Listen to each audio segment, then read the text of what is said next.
All right, welcome back to the program. Glad you're with us. Frangie, along with the coach, Doug Pederson, who joins us now at the NFL Combine. How are you, man? I'm good, Frank. Thanks for having me. Yeah, it's all good. You're making the rounds. You have the podium here and there, and you're used to it by now. This is old hat to you now, right? This is old hat. This is old hat, but it's always good. You get to see everybody around the league and kind of catch up and talk about the season and kind of the future of our sport and where we're headed. Yeah, there's a lot of trend questions, aren't there? It's not just about your team. It's about where everything's going, the college versus the pro. I heard you talking about that a little. Yeah. That's kind of where everybody is. Let's talk a little bit about your team. Man, you're close. The end of the season wasn't what you wanted, but I still feel like it's a good roster and you're close. Do you feel that way? I do. I really do. And gosh, we've had a lot of time here to think about, what went wrong or, the decisions I made, whatever it might be. And I think we all had a hand in it, but I do feel like the pieces are there. Our quarterback, we got the right quarterback to lead us into the future. And quite honestly, I think we got the right nucleus of guys. We've just got to continue to push. We got to continue to finish. We got to continue to learn how to win and win. When we were 8-3, things were going really well, but that's not the time to rest on our laurels. That's not the time to rest on what we've done. It's now the time to push and continue to push and to grow and learn and still be aggressive and attack and all those things. And that's still a work in progress, I think, with our guys. Doug, I'm going to sound like I'm making an excuse for you, and that's what someone's going to accuse me of. I don't care, but it's not an honest question. You were 8-3 on your way to a first possession touchdown when Christian went down. And I think he's a really good player. I think he's a good guy. I think he's a good – how much did those injuries – not just that one. You played 8 games without Cam Robinson. Zay, I don't think, was ever healthy. Devon was never healthy. How much did that affect your season?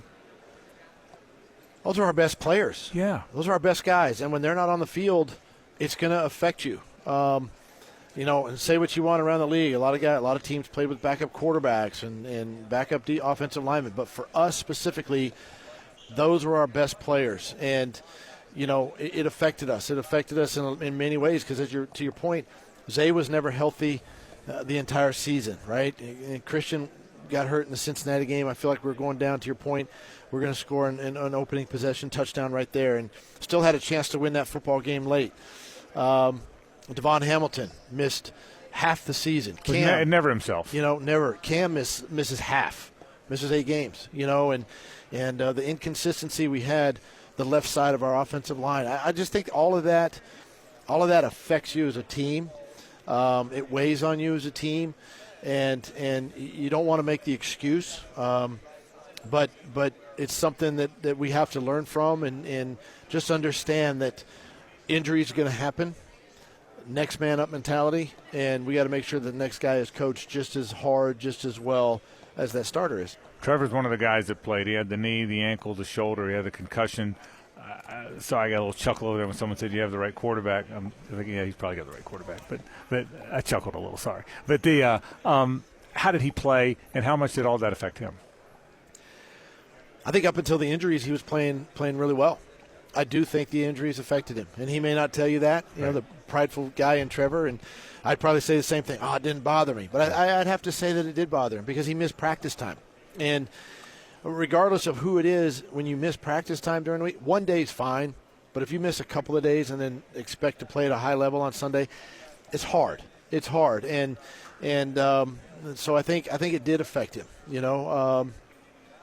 and all things that listen, we got to make sure that he stays healthy, right? Yeah. We got to make sure that he doesn't put the ball in harm's way. Is he going to miss a practice from time to time? Yes, but making sure that we continue as a staff to continue to. Hey, if like the CJ, Beathard came in and played in the Carolina game, played well.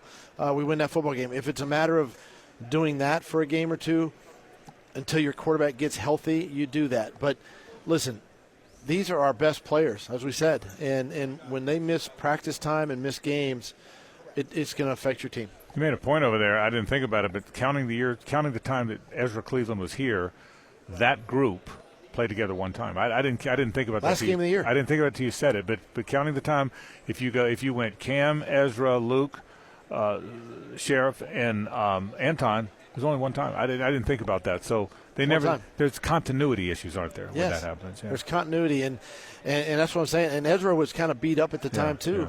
You know, Walker was beat up at the time, and Cam was coming off an injury, and really, Luke, Brandon, and Anton were the three most healthy guys. So, it's all part of it.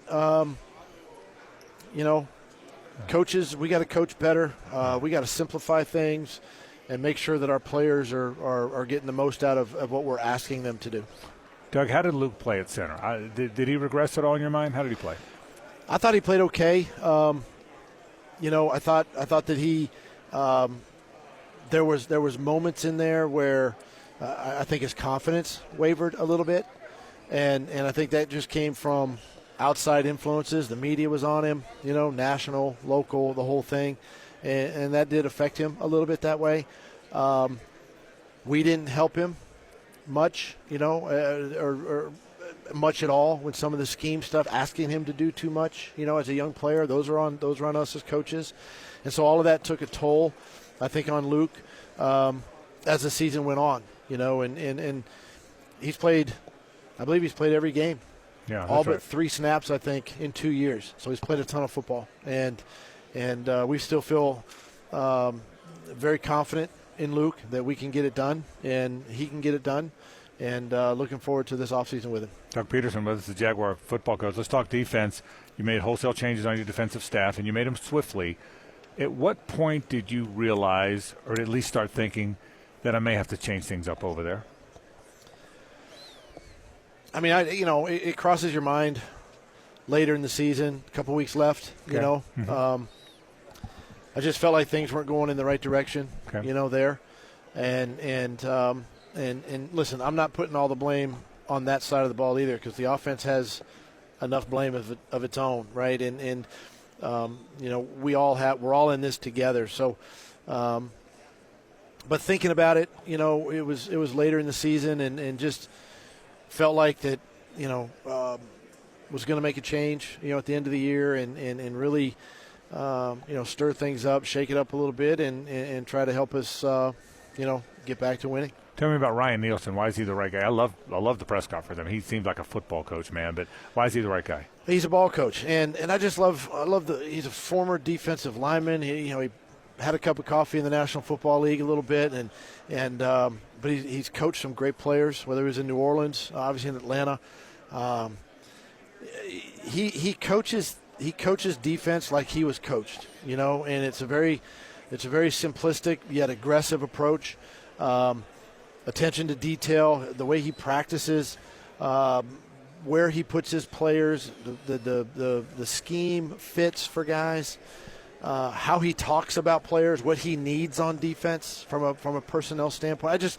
All of that makes him, for me right now, makes him the right fit. Doug, you talked and Trent both talked about a scheme change. Now look, nickel's out there 70% of the time. Yeah. There's 4 guys down and a bunch of defensive backs. I know, but people want to talk about scheme change. And is it going to be more of a 4-man front now? Where are you headed? I mean, you're going to see more of it. And to your point, I mean, it's you're spending 75, almost 80% in nickel defense, which is a four down line anyway. Yeah. With the opportunity to have Josh and Trayvon on the edges, and then you continue to get Roy and Devon, in the middle, and you can play that 4 down front. We'll still from time to time be a 34 base defense, and have some guys stand up on the edge, things like that. But, primarily it's where you spend all your time, and it's going to be a nickel defense. And that's why I think when you say scheme change, it's not maybe the scheme as much as it is the look of the defense and who's actually on the field. Doug, when you look at your roster, I'm going to ask this 2 ways. Let me start with your roster. Obviously, you and Trent can't show your hands who you're signing, drafting. I know that. But where do you see areas where you need to improve the roster? What jumps off the page for you without getting too specific there? Well, I mean, you're always looking to improve every position, honestly. You can never have enough big bodies. So offense and defensive line, right, is always a must. I mean, you look around the league and, just look at our team and the amount of injuries, and got to have guys to fill in and step in. And we were actually blessed to have a guy like Walker Little and Tyler Shatley and guys like that right. who could play and step in and do well. But the emphasis there is just having the big bodies. We're a passing league, right? So secondary guys, you got to have corners. You got to have 5 corners, 6 corners. Yep. If you're going to play nickel and dime, you got to have the ability to do that and mix these guys around. Even look at the receiver position. You're going to go into a game with 5 guys. One of them's going to be a Jamal Agnew type, right, with a return specialist. And, so it's hard to put your finger on one spot when you're kind of looking at the whole picture, the whole pie. And ultimately, through this whole process here, begins kind of that journey as to who you're going to select, what positions you're going to go after, and then how your team's going to look heading into the season in September. The other part of the question, apart from personnel, you and I have had this talk 1,000 times online and offline. You inherited a dysfunctional mess. You won't ever say it, but I'll say it. I was here. You did. And you built the culture, and it was magnificent.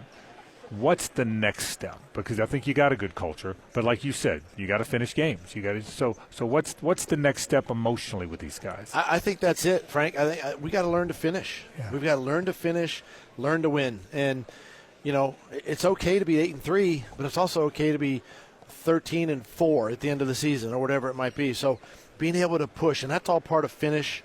Execution, taking care of the football, taking care of your bodies, all that's part of it.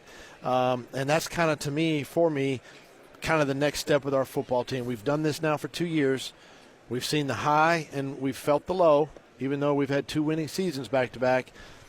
But now we've got to be more consistent in our finish, our approach, and win more games. Because we're capable of doing that. Yeah. We have the type of players to do that. It feels that way. It feels like you have a good roster. 2 more things. The 2 players everyone's talking about are Josh Allen and Calvin Ridley. Obviously, that's the personnel department. You said that, but they're so important, I would think, to you. Tell me about both. Let's start with Josh. I can't imagine you want to move forward without Josh Allen. Got to have Josh Allen. Got to have him. And he knows that. Obviously, Trent, they're working on it and trying to get some stuff done and all of that, and that's for them to talk about. But selfishly, I want Josh Allen on our roster. He makes us better. He had a heck of a year last year, 17.5 sacks, combined with Trayvon's 10.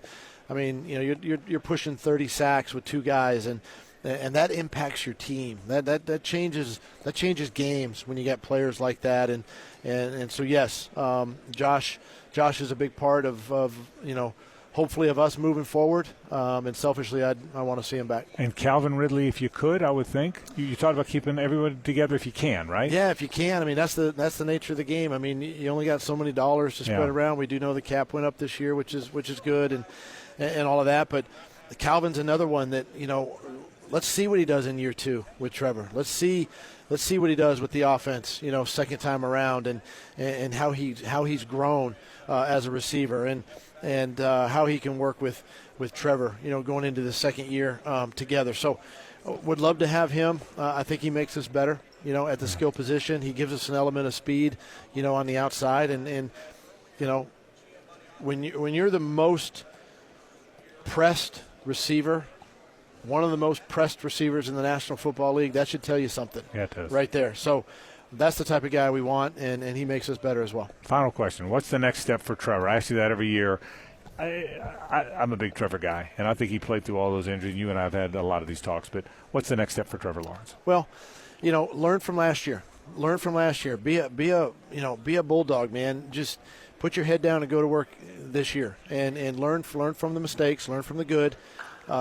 Take all of that and use it for, kind of fuel his emotion, right?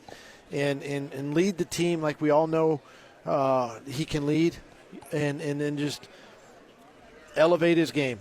Some of the throws he made during the course of the season, well, they got to be week in and week out, right? They can't be this week and maybe not next week, but week in, week out. And we have to, as a staff too, we got to challenge him that way, and put him in situations to do that. And, for us, I think that's the next step. But that's next step, I think, too, for the entire team, not just with Trevor, but with the entire team, is to have that mindset, have that aggressiveness that, listen, it's kind of win at all costs, and whatever we got to do, we're going to figure it out, and we're going to win this football game. Much like in 22, where we learned how to do that. Now let's do it week in and week out, have that mindset and the mentality. Doug Pederson, Jaguar coach. I know you're busy. Thanks for stopping by, man. I appreciate it. Thank you. Appreciate it, Frank. All right, back in a moment on 1010 XL.